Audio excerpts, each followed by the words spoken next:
अस्सलाम वालेकुम students. FSc part 1 biology chapter number 5 variety of life में आज का जो हमारा टॉपिक है वो है retroviruses. Retroviruses are basically RNA tumour viruses which are spherical in form and their diameter is 100 nanometre. ये सिंगल स्ट्रैंडेड होता है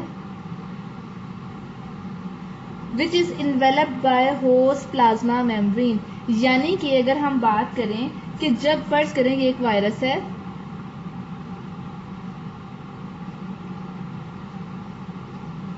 जब ये वायरस किसी ये होस्ट की प्लाज्मा मेम्ब्रेन है, जब इसके अंदर आएगा तो ये इन्वेलप हो जाएगा, यानी कि ऐसी शेप हो जाएगी और ये वायरस अंदर आ जाएगा। ये इसकी स्पाइक्स है। समटाइम्स स्पाइक्स जो हैं ये बाहर रह जाती हैं, कभी अंदर आ जाती हैं ऐसे। अब हम कहते हैं कि this is basically that virus which can convert single stranded RNA into double stranded DNA with the help of an enzyme which is called as reverse transcriptase। ये एंजाइम वो एंजाइम है जो सिंगल स्ट्रैंडेड आरएनए को double stranded DNA में convert करता है, और ये जो फिर डबल स्ट्रैंडेड डीएनए है ये इन्फेक्ट करता है जाकर होस्ट सेल को। अब हम कहते हैं कि ये, अब ये देखिए ये टर्म एक लिखी हुई है प्रो वायरस। हम कहते हैं कि समटाइम्स ऐसा भी होता है कि वायरल डीएनए, ठीक है, फर्स्ट करें ये वायरस था, ये वायरस है, इसका डीएनए इनकॉर्पोरेट हो जाता है होस्ट के डीएनए से।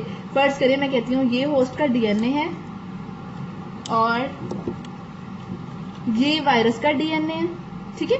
ये रेड वाला जो है ये वायरस का डीएनए है, जो ब्लैक वाला मैंने शो किया है ये होस्ट का डीएनए है। तो समटाइम्स क्या होता है कि वायरल डीएनए इज और इनकॉर्पोरेटेड विद होस्ट डीएनए, और फिर जब इस केस में आ जाता है तब ये इन्फेक्शन कॉज करता है। इस केस को कहते हैं, ऐसे वायरस को कहते हैं प्रो वायरस।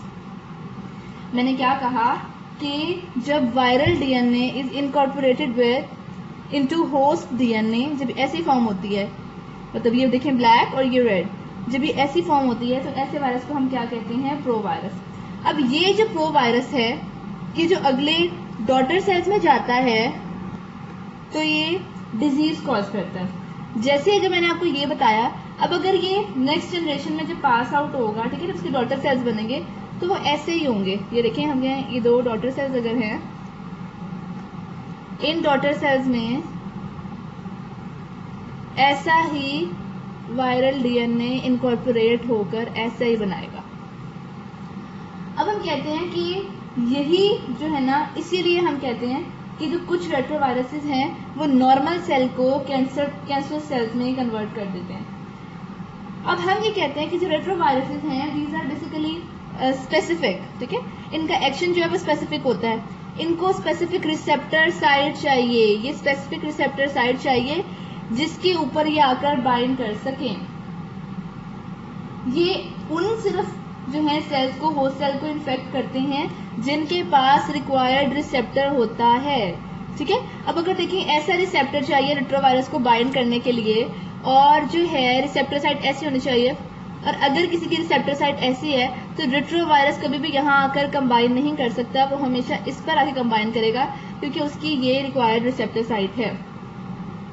अब हम कहते हैं कि अगर हम एड्स के केस की बात करें, एड्स जो है एक डिजीज है, acquired immuno deficiency syndrome. Acquired immuno deficiency syndrome एक डिजीज है। इसमें क्या होता है, हम कहते हैं कि इसमें जो होस्ट सेल है उसकी लाइक ल्यूकोसाइट्स, और अगर टिश्यू सेल्स की बात करें तो हम कहते हैं एड्स के केस में ल्यूकोसाइट या टिश्यू सेल्स की बात करें तो उनके पास स्पेसिफिक रिसेप्टर्स होते हैं, और वो स्पेसिफिक रिसेप्टर्स जो हैं वो अलाउ करते हैं स्पेसिफिक अब्जॉर्प्शन और पेनिट्रेशन की, ठीक है। अगर हम कहें कि एड्स के केस में जो ल्यूकोसाइट्स हैं या वाइट ब्लड सेल्स हैं उनके पास जो स्पेसिफिक रिसेप्टर है, चाहे वो ये हो चाहे वो ये है, जो भी स्पेसिफिक रिसेप्टर है उसका अगर वो ना हो तो क्या होता है कि एब्जॉर्प्शन और पेनिट्रेशन वायरस की नहीं हो सकती, वो डिजीज कॉज नहीं कर सकता। हम कहते हैं कि जो वायरसेस होते हैं, रेट्रोवायरसेस, ये these are widely distributed in nature, ठीक है। अगर हम बात करें कि ये ट्यूमर, हमने कहा आरएनए ट्यूमर वायरसेस और ऑन्को वायरसेस, सेम क्वेश्चन है, आता है रेट्रोवायरसेस और onco viruses. These are basically single-stranded RNA tumor viruses which are developed by host plasma membrane। हम ये बात करते हैं कि ये जो है ट्यूमर कॉज करते हैं फाउल में। फाउल कहते हैं ये जो बर्ड्स वगैरह होते हैं, पालतू जो हम घर में मुर्गी वगैरह रखते हैं वो। और इसके अलावा रोडेंट्स में, रोडेंट्स कहते हैं कुत्तर के खाने वाले एनिमल्स को, जैसा कि माउस। इसके अलावा हम कहते हैं कैट्स में भी ये डिजीज कॉज करते हैं। The most familiar virus is the human immunodeficiency virus and it can cause acquired immunodeficiency syndrome. सबसे जो कॉमन रेट्रोवायरस है, मोस्ट फेमिलियर वायरस जो है वो है HIV, ह्यूमन इम्यूनोडेफिशिएंसी वायरस।